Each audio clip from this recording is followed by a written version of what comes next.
لكن نتخيل أن الناس بيرضون عنا جميعا، لا. ارفع رأسك وقل أنا سلفي، ما في شيء. Sual verilir ki, nəfsimizi necə tərbiyə edə bilərik? Nəfsin tərbiyəsi Qur'an və sünnədə gələnlərə əməl etməklə olur. Nəfsi təmizləməklə olur. Nəfsi təmizləyən amillərdən insan gərək möhkəm yapışmalı, onları yerinə yetirməlidir ki, mən zəkkəhə və qad xabə mən dəssəhə, nəfsini təmizləyən nicat tapmışdır və nəfsini günaha batıran isə ziyana uğramışdır. Nəfsin təmizlənməsi üçün də alimlər buyurur ki, insan nəfsini dünya diyarından uzaqlaşdıraraq axirət diyarına yaxınlaşdırması, bağlaması ilə olur. Bu ümumi nəfsin təmizlənməsi üçün olan səbəbdir. Və xüsusi isə səbəblərdən gətirilir ki, insan qəlbini islah etməklə nəfsini tərbiyələndirir, təmizləyir və bu da necə olur? Qəlb əməllərini təmin etməklə, qəlb əməllərini gerçəkləşdirməklə, doğrultmaqla. Və həmçinin ikinci amillərdən odur ki, əmirləri yerinə yetirib qadağalardan çəkinmək. Sözsüz ki, itaətlər nəfsə ağır gəlir, çətin gəlir və insan nəfsin ona yönətməlidir, məcbur etməlidir Allahın əmrlərini yerinə yetirməyə və həmçinin qadağalardan çəkinməyə.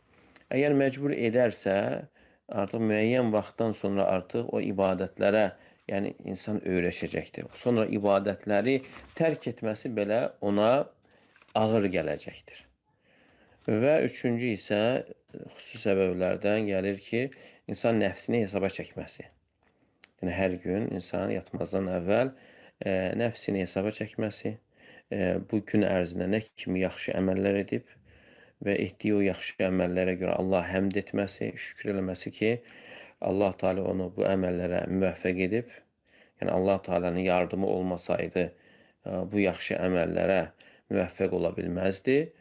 Və ikinci isə düşünməlidir nə kimi günahlar var və o günahlara görə tövbə etməli, bağışlanma diləməli və növbəti gün ona qayıtmayacağına əzm etməsidir, qəti niyyət etməsidir. Və hər gün insan belə edərsə, istər-istəmə o insanın günahlarının azalmasına səbəb olur. Hər gün insan tövbə edir və qayıtmayacağını əzm edirsə, insanın günahları azalır. İnsan da var ki, günah edir, heç məhəl qoymur. Nə qədər günah etdi və günahlarında da davam edir və heç onu narahat da etmir.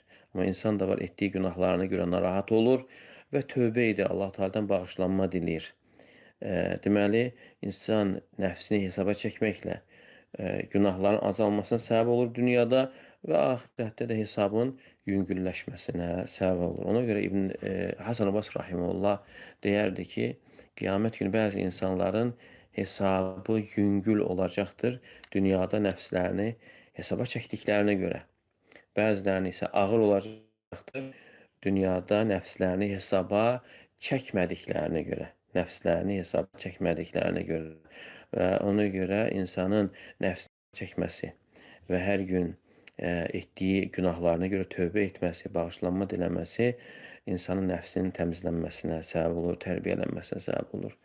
Və hətta İbn Qayyim rahimehullah buyurur ki, hətta bunun bir faydalarından biri də odur ki, tövbə edir, yatır insan. Yuxuda ikən ölüm onu yaxalayarsa, tövbə üzərində ölmüş sayılır. Tövbə üzərində ölmüş sayılır.